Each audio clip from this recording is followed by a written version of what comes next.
Alright, we're back for another day here. I got the underside of the fender undercoated, that the putty is already dried.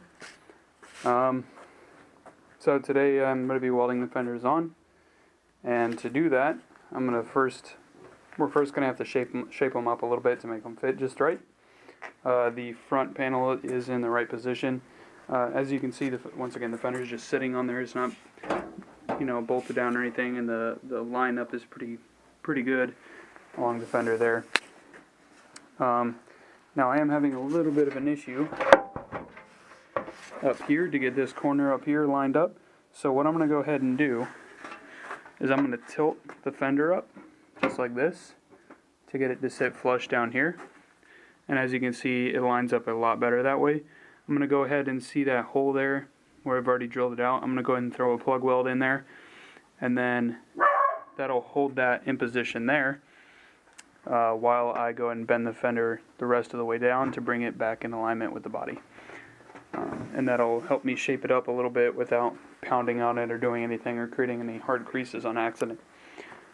So once I get that tack in there, I might go ahead and put a tack down here. We'll see. I've already got my plug welds drilled out on the bottom of the fender. Go ahead and flip this over so you can see those. I did them a little more frequently than the stock body panel, and that's an effort to keep the seam as tight together as possible to keep water out of there. And then once I get that welded on, of course, I'll throw on the welding putty on that seam to make sure that I don't have any further rust issues, hopefully, there. So that's what we're doing. That's what I'm going to do right now. Go ahead and throw in that tack weld and bend it down in position.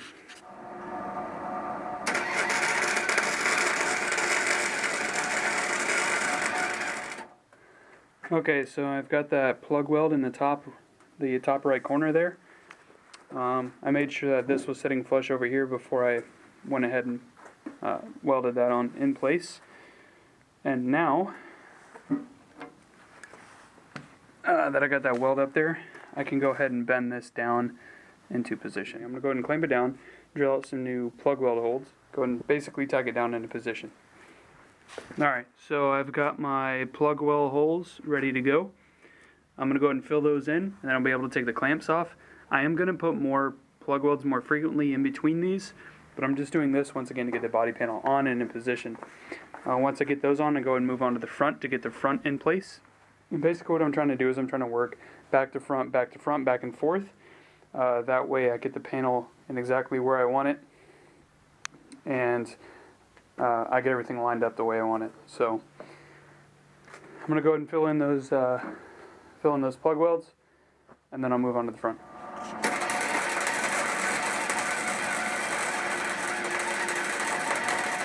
Alright, so here's my fender. And as you can see, the welds are definitely holding. I made them a little bit bigger because once again I wanted to make sure I had the penetration. And this is the one where it burned through a little bit, which is, once again, it's alright, because I'll just grind it down and you won't be able to see it. And on top of that, there's going to be a cover that goes on top of this weld anyway. But I'll grind them down all nice and smooth once I get the rest of the welds on for the body panel. Alright, so after some persuasion, the fender is now on. Just have the enjoyment of doing the other one. But as you can see, it lined up very nicely. Here I put a lot more welds. Well, the ones that were on there previously, I just went and in between each one of those, and then I went ahead and ground them down. Once again, doesn't have to be pretty, but at least they're nice and smooth for the molding to fit back on. Got a lot of dust here from the grinding. These are the welds on the inside. Inside the fender, you can see the fender's pretty much straight. There's a little bit of dip right here, and I thought it was because of me, but it's not. It's the metal in the fender actually dips down a little bit. But I'm going to fill all this in with that metal putty anyway. That way I don't get water in there.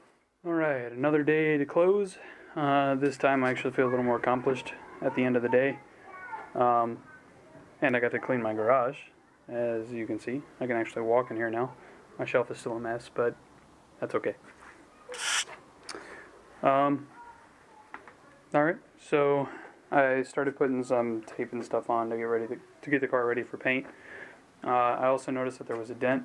I don't know if I previously mentioned that, but there was a dent in the fender, so I had to use some Bondo and make that dent not a dent anymore. So yeah, we got that done. There's another dent on this side, and I'm sure that this is actually just from it sitting in my garage, these fenders, and getting freaking bumped around and everything else. Me tripping on them, the dogs tripping on them. So unfortunately, that's probably my fault. Actually, I know it's my fault. This is when I bought the fenders. I made sure there wasn't any dents in them. Well, now there were, but it's been almost, I don't know, 2 months they've been in my garage or more. I don't know. But yeah, so we got those dents.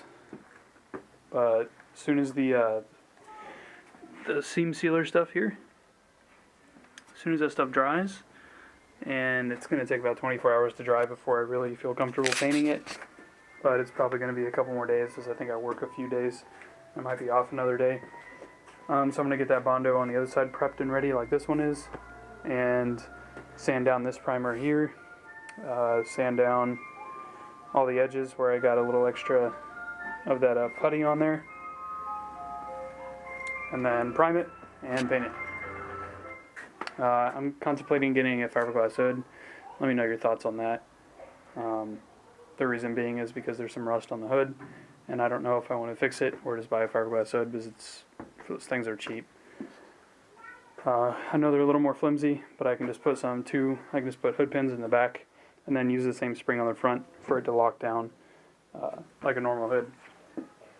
So, or I can use 4 hood pins, whatever. But just let me know what your thoughts are on that one.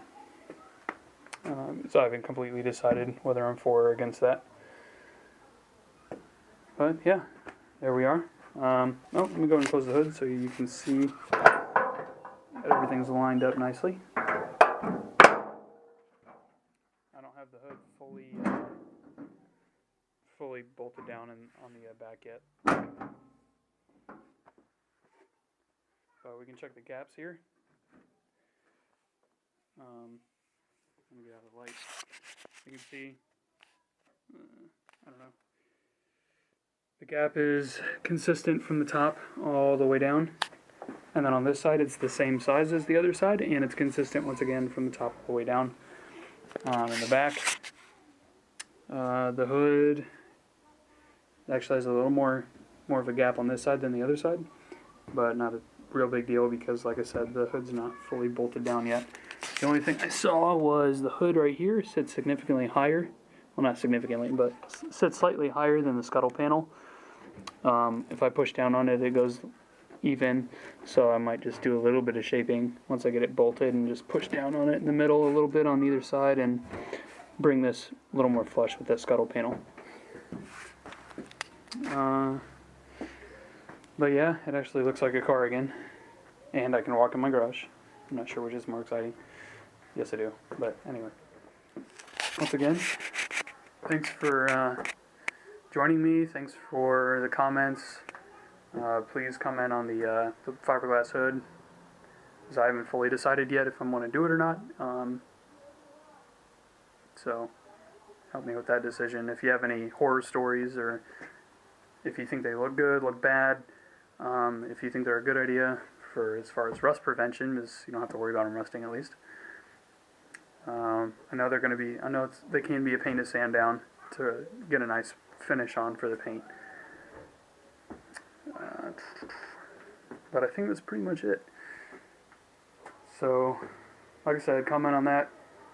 Subscribe if you haven't already. That way we can get more updates as this project continues. Because this is not the end. This is not the last of the projects I have with this car. So I still have to do the door sills. And a couple other minor things as far as rust repair. But this is the majority of the rust right here.